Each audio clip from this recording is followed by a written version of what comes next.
আসসালামু আলাইকুম বন্ধুরা, সকলকে জানাই রমজানুল মুবারক। আজকে আমি আপনাদের মাঝে আরো একটি ভিডিও নিয়ে এসেছি। আসলে আমি জানি না আমার কথাগুলো আপনাদের মাঝে কিরকম লাগে, তবে কমেন্টে যারা লিখতেছেন কমেন্ট অনুযায়ী দেখতে পাচ্ছি যে আপনারা আমাকে খুব ভালোবাসেন। আজকে আরো একটি বাস্তবতা নিয়ে আপনাদের মাঝে বাস্তবতার উক্তি নিয়ে হাজির হলাম। উক্তিটি হলো আমাদের মা বোন যারা আছেন তাদেরকে নিয়ে।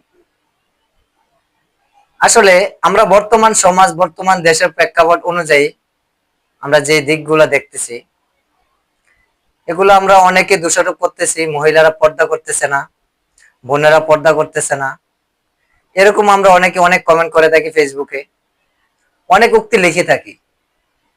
কিন্তু আসলে কি তাদের কোনো দোষ আছে? এই প্রশ্নটা আপনাদের কাছে আমার রইল।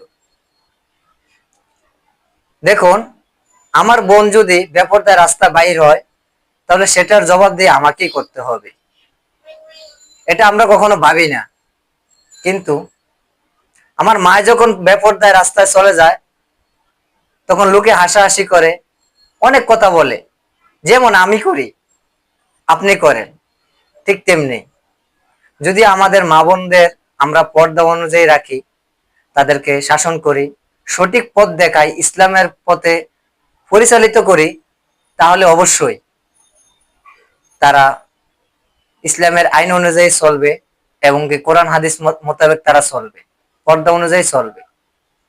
কিন্তু আমরা অনেকে অনেক কমেন্ট করে থাকি, অনেক পোস্ট করে থাকি যে চিনি বা গুড়